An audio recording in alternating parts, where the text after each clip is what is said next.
وعلى آله وأصحابه الطيبين الطاهرين. بسم الله الرحمن الرحيم.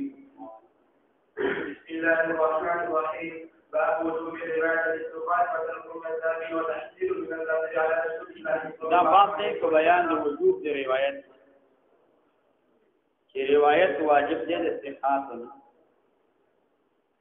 او ترک د کذابینو مکه د درودونو راویانو روایت دا بنقل کین والتحذير من الكذب على رسول الله صلى الله عليه وسلم. او دا باب دی په بیان د تحذير او ویره کې د دروغونه په پیغمبر علیه السلام باندې چې نبی علیه السلام باندې د دروغونه ځان وساتي. د نبی علیه السلام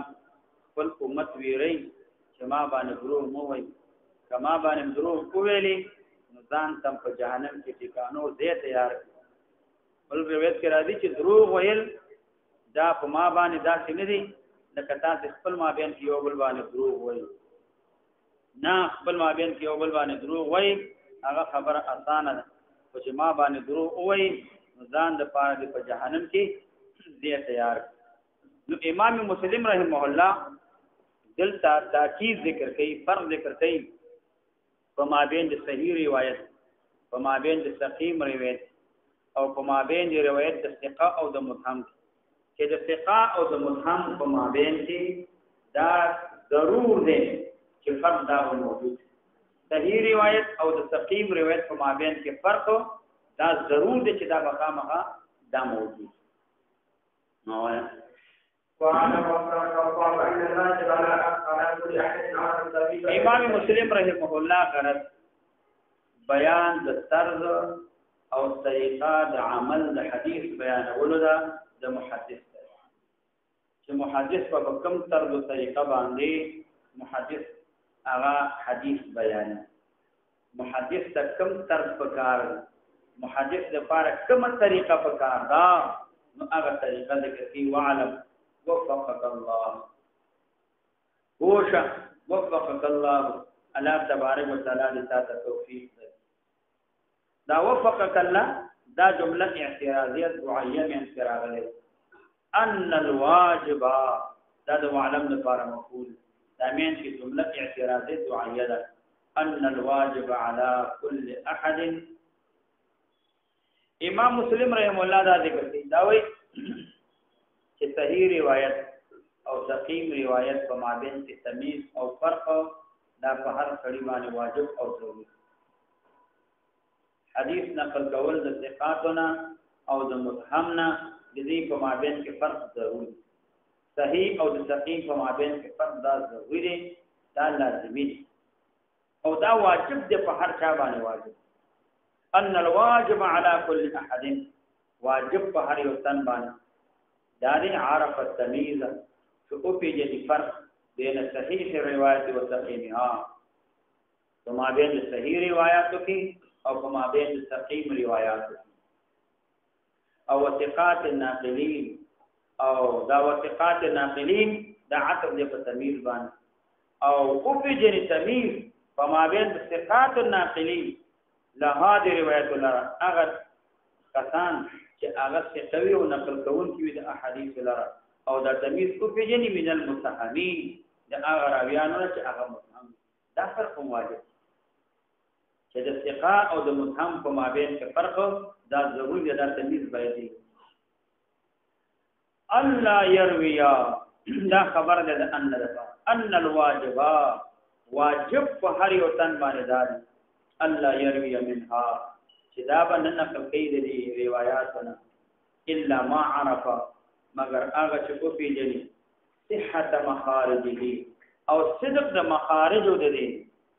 چې د دې روایت مخرج ورته معلوم نوي دا روایت نقل کوي نه. صحت مخارجه صدق مخارجه دلته مخارج دا ذکر کړي. مخرج دا ځکه مکان دا اصل کې په معنا د مکان د خروج سره،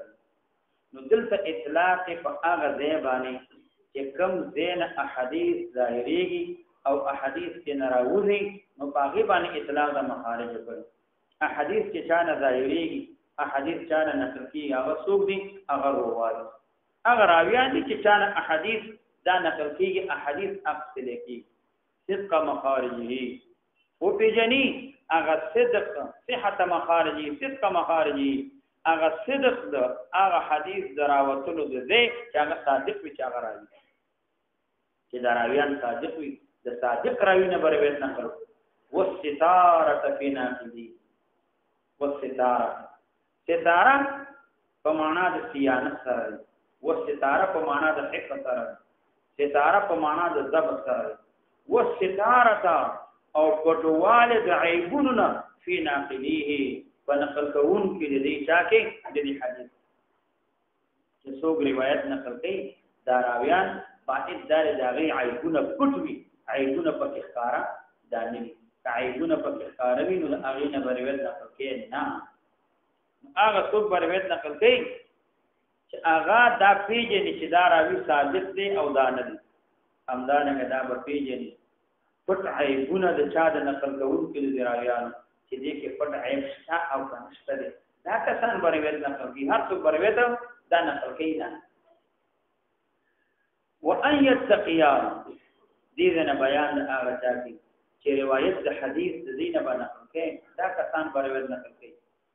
وچان کم کسان چې د هغه روایت او حدیث نقل کول دا جائز نه ده او د خلکو ذکر ګوره بعض خلکونه روایت باندې نقل کوي نه بعض خلکونه بدلان ساتي وان يتقيا دا بیان د هغه کسي هغه خلکو کوي چې روایت د حدیث نقل کول د هغه نه جائز نه ده وان يتقيا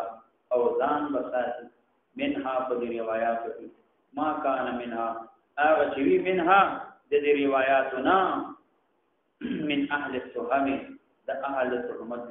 والمعاندين عناصرون کې اهل التهم نه روایت منه معاندین نه روایت منه کړه ځکه سړی په عناد کې ریشي هغه بیا یو روایت نارواوي خپل مدعا د لپاره چې د ریشي ضعیف حدیث ته صحیح حدیث وي او صحیح صحیح حدیث ته ضعیف حدیث وي نو هغه نه چې په عناد کې معاندین نه روایت نقل کوه ما هغه سوري من اهل البدع هغه معاندین د اهل بدع بدعت څه ویل کی عبد ما لم يكن من الدين دينا ځکه معاند یو شی د دین نه نوي مبتدی وي نو هغه دین ګرځي وما لم يكن من الشرع امرا شرعيا یو شی د شرع نه نوي هغه ته امر شرعي تعبیر او بدعت دې ویل کی چې هغه د پاره منشا د ادله او 40 نوي هغه د پاره منشا نوي نه په عبارت النص نه په دلالت النص نه په اشاره النص او نه په مقتضا النص یو د ادله او 40 هغه د پاره منشا نوي دې ته ویل کیږي څه بدعت چې په دې ادله او 40 کې منشا ونه د معاندین او اهل بدع د دینه په روایت دا نه کوي نه اوس مسله دا ده چې د اهل بدع او روایت نقل کول دا څنګه دي آیا د اهل بدع او روایت نقل کول دا جائز دي او جائز ده په دې مسله کې اختلاف محدثین حضرات فقهاوی چې کوم مبتدع چې په خپل بدعت کې کفر سره تللی د داسې مبتدعنا روایت نقل کول بل اتفاق دی مبتدع دی او په خپل بدعت کې کفر سره تللی د داسې مبتدع روایت منع او که مبتدع دی او دا مبتدع په خپل بدعت کې کفر سره تللی نه دی نو دې په روایت کې اختلاف یو مذهب دا دی چې هغه د فسق د وجه نه روایت بالکل نه رکې د مبتدع روایت کون کې مبتدع فاسق دی د فاسق روایت قابل د قبول نه دی د دې روایت مطلقاً دار دویم اول دا چې هغه د مبتدعين روایت قبلي مطلقاً چې مبتدع روایت قابل د قبول نه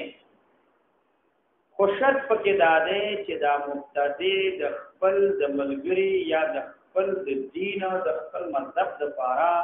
نو دا دروغ نه وي دروغ حلال نه وي او دا نه وي چې د خپل مذهب ثابتوما زما د خپل مذهب د فار درو ویل ما ته جائز خدا عقیده ونه ده نو به د ذات مبتدی روایت دا قبول دا چي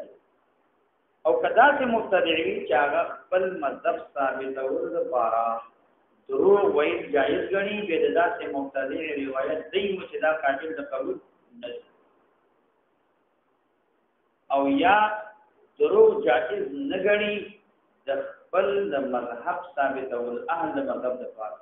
د دې چې کوم ملګری د دې په مذهب عقیده کې هغه د فارا درو جائز نه غني بعام دې تداعی خپل بدعت وین دي خلکو ته دعوت ورکړي خپل بدعت او که خلکو ته دعوت نه ورکړي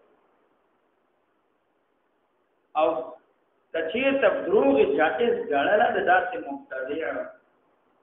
روا ګڼل حلال ګڼل د داسې مبتدع روایت نقل کول دا جائز دا امام شافعی رحمه الله هغه دا امام شافعی رحمه الله مسلک او مذهب د امام شافعی مولا وی څومره اهل فرض او فایشات والا قلی د دې ټول حدیث نقل کول د دې روایت دا جائز صرف پر روافض کې وړاندې د خطابیه او تویل کی نو هغه دیو جنا دروغ او شهادت خپل موافقین د فارا دروغ او گواہی کول جائز غني امام شافعی مولا پر روافض کې د خطابیه داغه مبتدعين روایت جائز نه دي د دینه ماتوا د نور مبتدعين نه خوارجي معتزله دي کدا نور ډېر دي روافض دي د دې روایت راځي او بعد وی چې د مبتدعين روایت دا قابل د قبول دي کداعی خپل بدعت دي کبدعت دعوت نه وي کدعوت ورکول به جائز او کچې خپل بدعت دعوت ورکول به روایت جائز نه دا اکثر علماء دا مسله کوم ما هو الحق دا مبتدع تجورا كمبتدع داعي نو روایت جائز نه نقل کول كمبتدع داعي نه وي نو به روایت نقل کول دا جائز د امام شافعي رحمه الله د هغه د شاګردانو نو هغه نه هم اختلاف راغلی هغه دا وی غیر داعي دعوت نه ورکړي د هغه پر روایت کې امام شافعي مولا او د تلاميذو شاګردانو اتفاق راغلی چې داسې مبتدع روایت دا بل اتفاق دا جائز او امام مسلم رحمه الله د اهل توهمنا روایت منقل کړه مبتدعين روایت منقل کړه چې من اهل البدع وی اهل بدع دا دغه فرقې خوارج روافض معتزله دا جهميه او کراميه دغه فرقې والدليل على ان الذي قلنا من هذا هو اللازم دون ما غرض امام مسلم دو دلیلنا تر دې قوله پوری چې فدل بما ذكرنا دا و دلیل نو ورسته د دریم کرخه په دې میان کې فدل بما ذكرنا دې پوری غرض ذکر د درې دلایل دي د قران پاک نه په اجتناب د اخذ روایت د اهل توهم والمعاندین چې د اهل توهم والمعاندین روایت منقل کوا د اهل بدع روایت منقل کوا د دې حدیث منقل کوا درې دلائل د قران پاک ذکر کې په دی باندې چې اهل توهم معاندین روایت نقل کوا والدليل على دلیل په دی باندې ان الذي اغشى قلنا چې موږ ویلي من هذا د دې خبرونه چې اجتناب د حدیث د متهانین نوګه هو اللازم ام دق واجب دی دون ما خالفه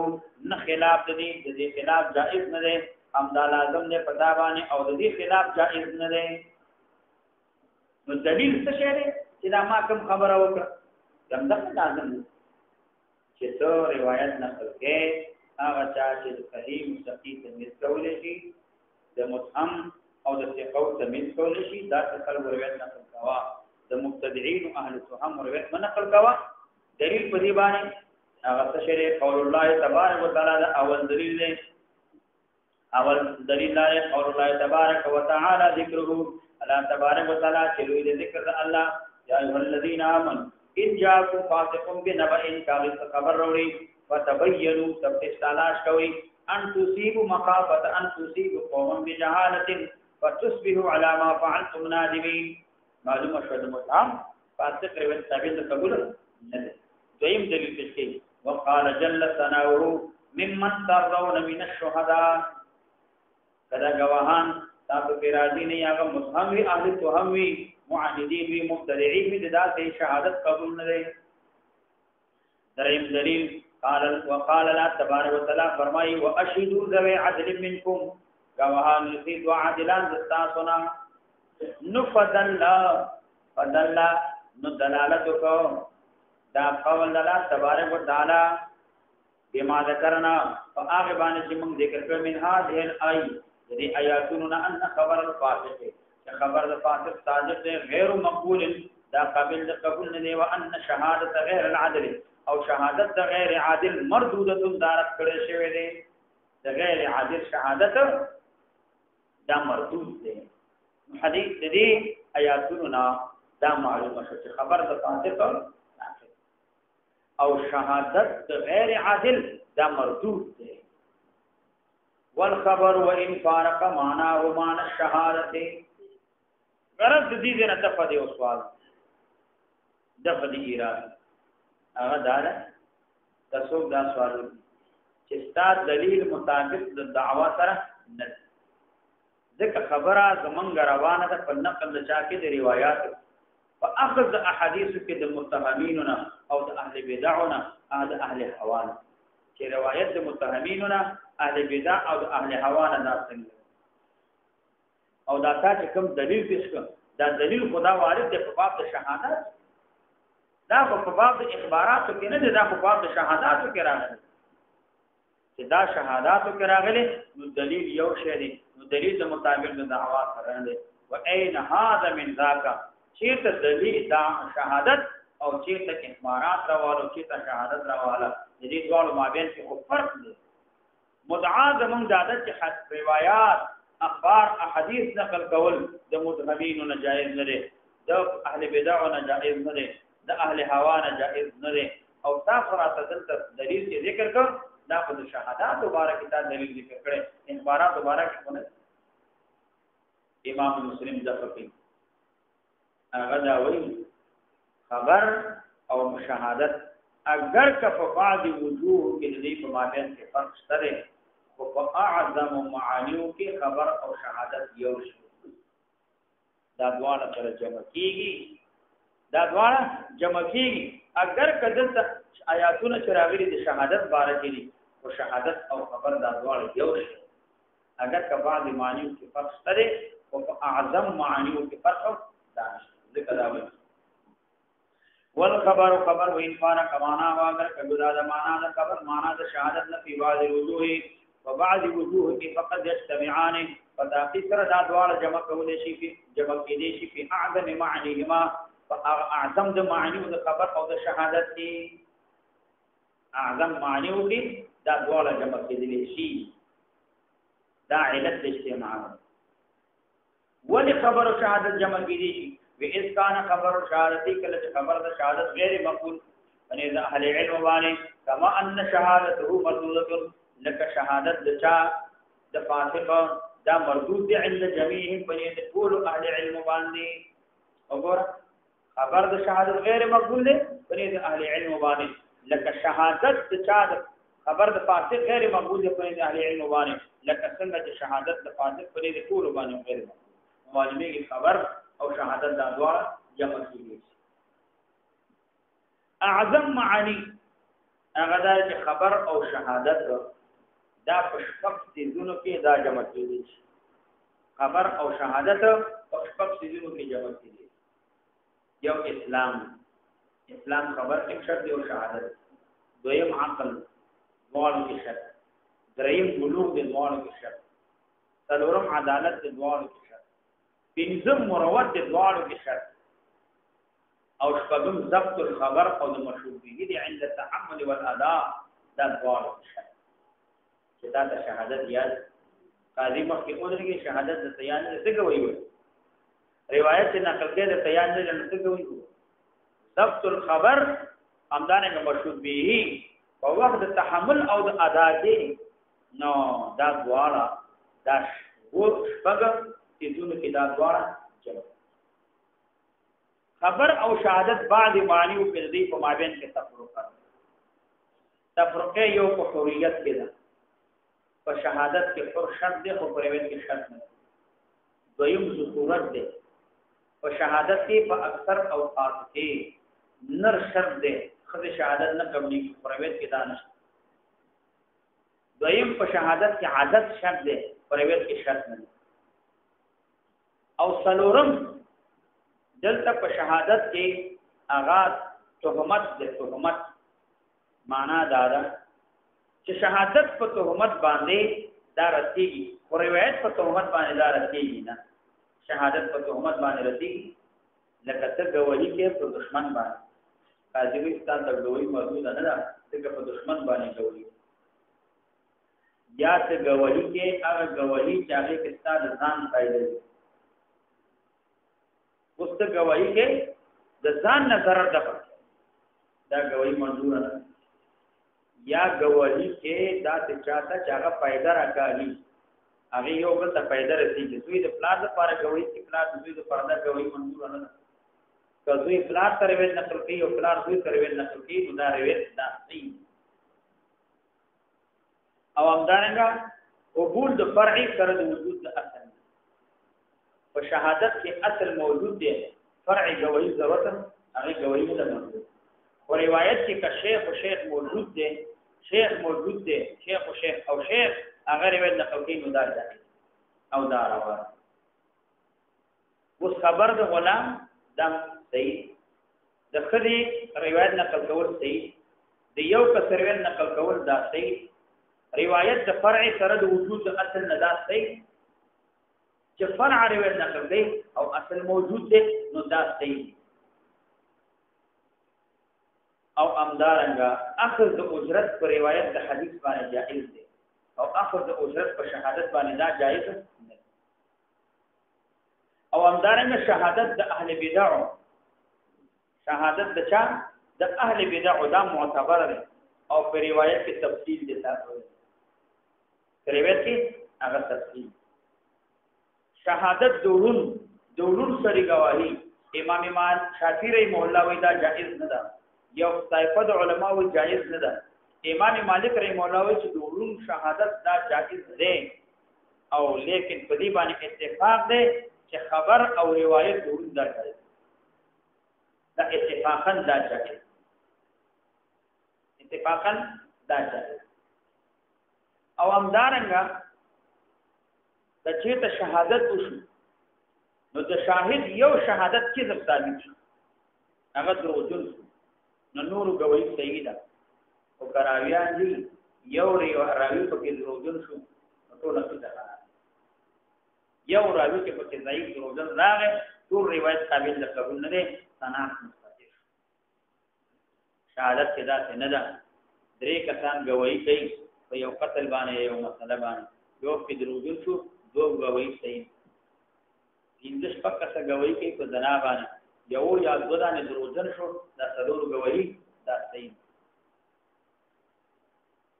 او بل فرق دا چې دعوه د مطالبه د حاکم ته دا حاضر چې دا حاکم دا به وجه د شهادت کې دلته به دا شاهد حاضرې او په روایت کې حضور دا شرط نه دی روایت کې حضور دا شرط نه دی او په شهادت کې دا شرط دی چې حاکم به وجه ته گواه لري د گواہی کې نه دارا شهادت د تائب صحیح دی یو سره هغه داسې ګناه کړی داسې اعمال کړی چې گواہی منظور نه وي توبه او باسي شهادت صحیح دی او که روایت صحیح نه یو ضعیفی کمزوري وي او بیا توبه او باسي نو به ضعیف روایت نه نقل کوم نور به دروغ نه وي ما توبه کوي استله پر روایت وي دیم روایت قابل قبول دا نه دی نو معلومه شو چې د شهادت او د روایت په مابین کې د دې کې فرق شته او دا شریعت چې فرق کړي په مابین د شهادت او روایت کې په دغه اوصاف کې هغه وجه ده شهادت دا په دې کې تهمت ظاهري او روایت حدیث نقل کول دا عام دی ټول خلق ته د دې فائدہ ده نو په دې کې تهمت سړي باندې نه ظاهري تهمت په باندې لګي هغه کې تهمت ظاهري ځکه خبر عام دې تم شاملېږي د دې نه ماتوا نور تم شاملېږي هغه کې نه پیل تهمت او بل شهادت او خبر کې بل سردار چې غالب دار چې خلق پیغمبر علیه السلام باندې دروغ وي نو خلق باندې هیبت او ویر راځي نبی علیہ السلام باندې دروغ او توګه دا نشي په خلاف د شهادت زور نه دروغ او غوي خلق ځکه هغه غوي په یو شخص باندې دا او نبی علیہ السلام باندې څوک دا نه کوي چې دروغ غوي په نبی علیہ السلام باندې دغه یو سره دروغ غوي کې په مالی غوي کړي پتا به غوي وو د خپل جایداد هغه د پر دروغ غواهان پیدا کوي پیسې ورکړي او کله خاور روپۍ کروڑاو روپۍ چاته ورکړي نبی علیہ السلام باندې دروغ وایي ماغه او بل ځای که روایت د یو راوی قبول نشي مثلا نو مصلحت د اهل اسلام نه پوښتنه او په خلاف د دینه چې ته د یو سړي غوړي منظور نشي نو د یو سړي حق به پوښ نو اهل اسلام نه مصلحت روایتونو خپل محرم کیږي نه او بل د خلکو په مابین کې دښمنیان یو بل سره ورانه د عداوت دښمنی دا سره په دې باندې پورته کې چې دا د دروغ غوړي په خلاف د روایت نه روایت په دروغ باندې اکثر دا نه کېدلې نو دغه په دې شپږ سيزونو کې د دې دوه په مابین کې جمع کېدې او د شپږ سيزونو نه ماتوا د دې نور په مابین کې دلته د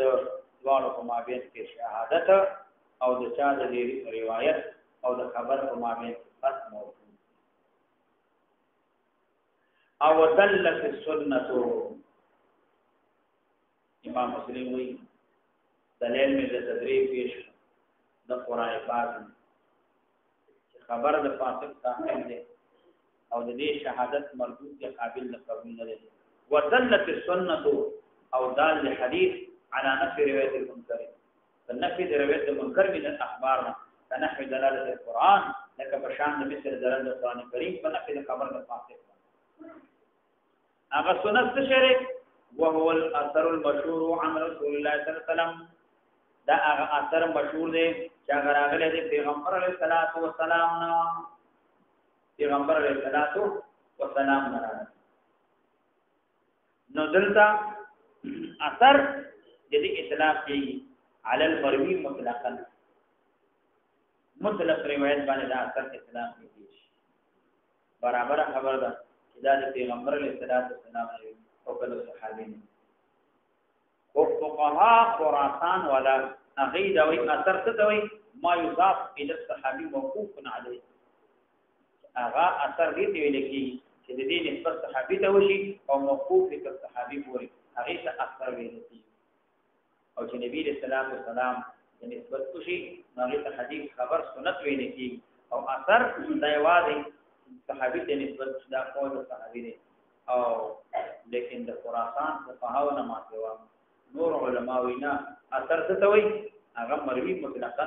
برابر خبر ده د نبی صلی الله علیه وسلم دی او کله ځانوي د صحابي نبی ټول باندې د اطلاق داسي دا هغه اثر مشهور چې کوم د پیغمبر علیه السلام نه نو هغه راغلی او هغه اثر مشهور ده من حدث عنه بحديث يرى ابنه كذب فهو احد الكاذبين یا فهو احد الكاذبين نبی علیہ السلام فرمایي من حدث عني چا خبر نقل کړه زمانہ بحديث فيو خبره من حدث چا نقل کړه عني زمانہ بحديث یو خبره یو خبره زمانہ دا نقل نو يرى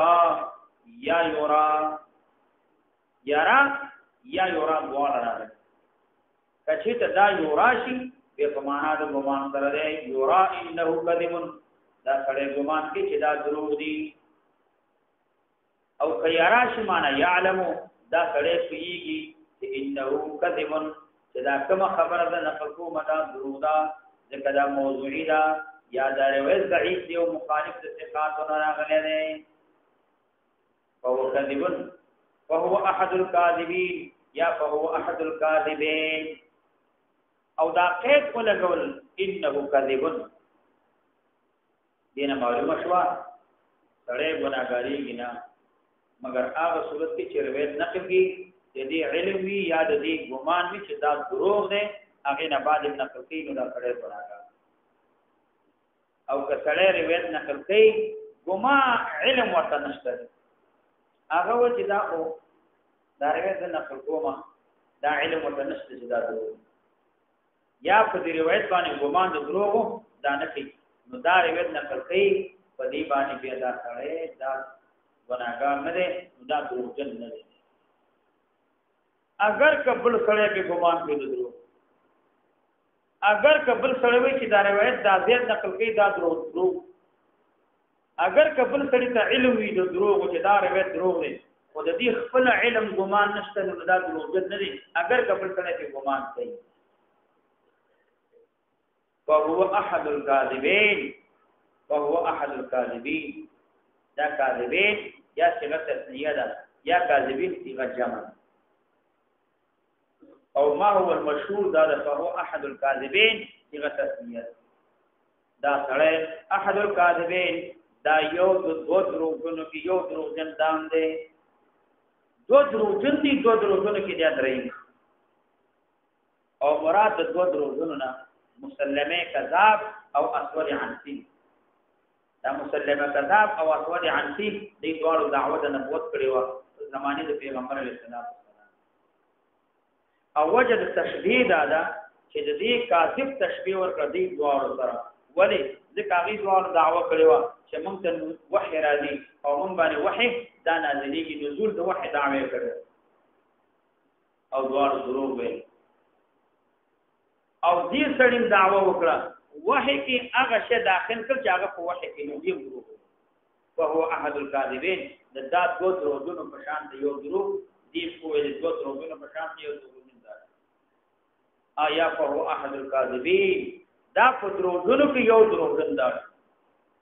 دروغجن ډیر دی او یو دروغجن پکې ده صيغه تثنیه ده او یا صيغه د چا ده جو هغه جمع ده وبه قال حدثنا دم روايه امام مسلم رحمه الله ذکر د متن د حدیثو هغه نو ورسته سند او د دې بالعکس مرادي او غالب د اول سند ذکر کیږي هغه نه بعد حدیث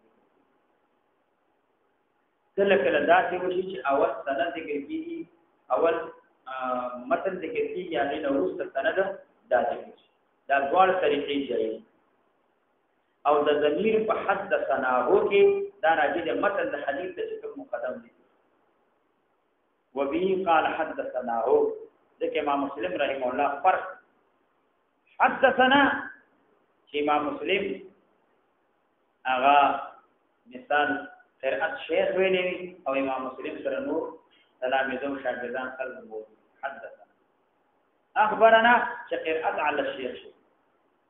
وبي قال حدثني جواز ديتا حديث بيان شيء اخبرني چې دې شیخ تیواز روایت چې دنو هغه الفاظ دی ویلي وبي قال حدثني چې جواز بن ضمير محکمه ذکر وی هغه تراجی وبي قال حدثنا هو دا هو ضمير دا محکمه ده هغه متن د ضمير راځي ده لکه د حدثنا او ضمير محکمه د حدیث ذکر دا هغه تراجی وبي قال حدثنا أبو بكر بن أبي شيبة قال حدثنا وكيع عن شعبة عن الحكم عن عبد الرحمن بن أبي ليلى عن سمورة بن جندب رضي الله عنه دا أبو بكر ابن أبي شيبة لكل عبد الله إمام مسلم دينا ديو روح عثمان نبي دي دوان ديو سنا تربينا ابو بکر ابن ابي شيبه او عثمان ابن ابي شيبه لیکن ابو بکر نا روایت ډیر دی په نسبت سره عثمان او دالنګ د ابو بکر او عثمان دا د امام ابو داود استادان دي دا د امام بخاری استادان دي او ابن ابي شيبه چې ورته وي ابو بکر ابن ابي شيبه دا نسبت جد نه کته شوی خپل پلار نوم محمد ابن ابراهيم ابن عثمان ابن قاسم او دا نسبت شوی دا نه کته شوی او د دې ابو بکر او د دې دوار عثمان ابن ابي شيبه نو د دې یو بل ورو ما قاسم نومېدل او دا قاسم خپل دا ضعیف را دا ضعیف او دا ابو بکر عثمان دا دوار ثقل او دا ابن ابي شيبه چې وی دا ابي شيبه دا ابراهيم ابن عثمان او دا خپل په واسط کې دا قاضي پاتې شوی او دا خپل ابن ابي شيبه دا خپل دا ابراهيم ابن عثمان دا ضعیف دا کمزور راوی دی د دې په صعب باندې اتفاق د کتاب ضعیف او د دې زوی دا محمد نومېدل دا محمد دا د ابن ابي شيبه نو دا هیڅ لار دی نو دا فارس کې قاضي پاتې شي او دا ثقه يحيى بن معين هغه ورته ثقه ویل او فاتح ابو بکر او عثمان دا دواړه ثقه دي دا دواړه حافظان د احادیث شوي د ابو بکر په مجلس کې با پر روایت د حدیث کې تقریبا 10 کسان دا جمع کړي دي په حدیث دا بیان او د ابو بکر دا د عثمان نه مشر دی او د ابو بکر دا احفظ دی عثمان اکبر سنن مجدی مرتبه د ابو بکر دا لوی د عثمان اگر که عمر ته عثمان لوی او مرتبه د ابو بکر دا لوی دا او ابو بکر عثمان دا پسند او مشر کې دالو او په احادیثو کې نو بیا مرتبه درجه دا د ابو بکر دا وکړه دی عثمان مخکې وفات شوی ابو بکر او پسې وروسته دا دواړه وفات شوي دا وی حدثنا وكيع دا وكيع بن الجراح دا امام ابو حنیفه تلميذ شاګرد هغه له نسل کې د شعبه دا د بصری اوسیدونکو دي ته امیر المؤمنین په حدیث ویل کی عن الحكم رواه نسل کې د حکم تابعی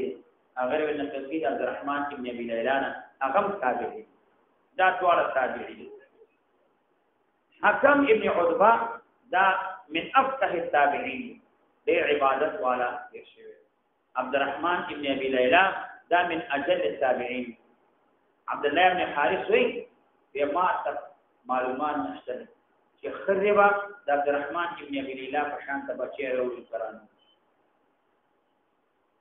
او بیا عبد الملك ابن عمر وی چې د عبدالرحمن ابن ابي ليلى په حلقه کې ما د نبی له سلام صحابه کرام یې دا په تابعین چې دې په داس کې په صحابه کرام الناس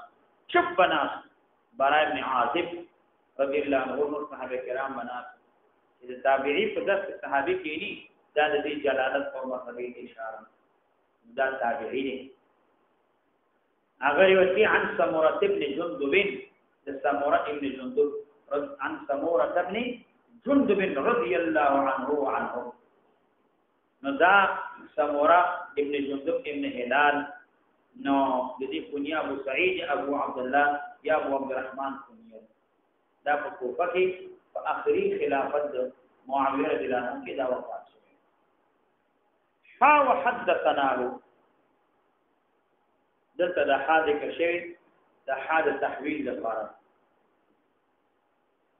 دومره اویا چې د کم حدیث اسناد په دوران کې یو طریقې د سند بل طریقې ته تدل او انتقال وی د محدثینو په اصطلاح کې ته تحویل وی یو سند ذکر شو هغه سند نه د یو طریقې سند نه بل طریقې ته تلل متن یو دی په دوه سندونو باندې دا یو سند ذکر شي اوس یو سند نه انتقال کې بل سند یوې طریقې د سند نه بل طریقې ته تلل یوې طریقې د سند نه بل طریقې ته انتقال دی په اصطلاح د محدثینو کې دته تحویل ویل نو هغه تعبیر په حاصله دي دا ذکر شوی یا د تحول نه تحول په معنا د تبادل او د انتقال سره حال تحول نه دی نو معنا د تبادل او انتقال د بل سند تا او یا د حاد حیلولت نه ده نو معنا دا چې مخکې سلسله د سند کې دا دویم سند حائل او رکاوټ دی مخکې سلسله د سند کې دا دویم سند دا غي په مابین کې حائل او رکاوټ دی او یا دا ملخص دی د صحنا یعنی دا اسناد صحیح دی نسبت مصنف ته د خطایو د نسیان مکوا دا اسناد صحیح دی معنا صح هذا الاسناد دا اسناد صحیح دی او مصنف ته د خطای یا د غلطي د هغه نسبت مصنف ته مکوا نو د خطایو د نسیان نو د صحنه معقول وبي قال وحدثناه ابو بكر النبي شيبه ايضا لك مخي سنه ذكر قال حدثنا وكيع عن شعبة دو کسان روایت دي شعبہ او سفيان شعبہ او سفيان سفيان الثوري دي ابو عبد الله بن كنية اگر روایت دي حبيب بن حبيب دا تابعي حبيب ابن ثابت ابن قيس دا جل قدر تابعي ابو بکر ابن عياش کوفه کې درې کسان وسلورم پکې نه زید درې کسان کوفه یو حبيب ابن ثابت او بل حکم او بل حماد دا درې کسان دې کوفه کې وو چې دا اصحاب الفتياو کې دې هم دې ورکول او بیا وی چې د حبيب په مخ کې چې کوم سړی وو ابا د حبيب تابعدار د حبيب ابن ثابت په مخ کې متا خبره نه کوله اگر ورنه توحید چانه عن میمون چانه د میمون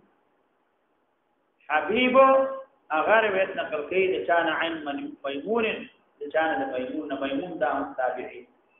میمون ابن ابي شبيب دا ثقل جمهور ثقه کړل البته ابن معين هغه وته ضعیف ابن معين وته ضعیف ویلي او جمهور علما هغه وته ثقه اغه روایت عن المغيرة بن شعبة المغيرة بن شعبة رضي الله عنه قال دا سمورا مغيرة رضي الله عنه قال رسول الله صلى الله عليه وسلم ذلك اشاره متن مذکور سابقا من حدث عني په دې کې تقدیم د متن شی په سند باندې او دا جائز دی او دا صحیح دی لکه ما هو المشهور او معروف دا چې تقدیم د سند کې په چا باندې په متن باندې په دې دوه سندونو کې یو دوه باریکیان یو باریکی کې دا دوه سندونو کې چې څومره راویان راغلي دا ټول دی یوې علاقې کې چې ټول د کوفي او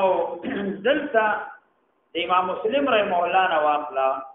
ټول د کوفي صحابه کرام ټول د کوفي ما سوا د شعبانه ذکر شعبه دا د واسط دي ماغه نه بعد بصری سره او دوی مبارکی په کې دا چې هر واحد د اسنادونو په دې کې تابعی دی روایت د تابعین اول سند کې حکم تابعی دی روایت کې د عبدالرحمن ابن ابي ليلى هم تابعی دویم سند کې حبيب تابعی دی اگر روایت کې د میمون ابن ابي شبيب نه هم تابعی دی تابعی د تابعین روایت تابعی د تابعین چې روایت کې دا دی او کله کله درې تابعین بعض د بعض روایت کله ضرور تابعین بعض نو کې خدا دې قلیل دي جدا همدارنګه صحابي روایت دا کثیر درې صحابه کرام بعض د بعض روایت ضرور صحابه کرام بعض روایت دا ډېر قلیل او کم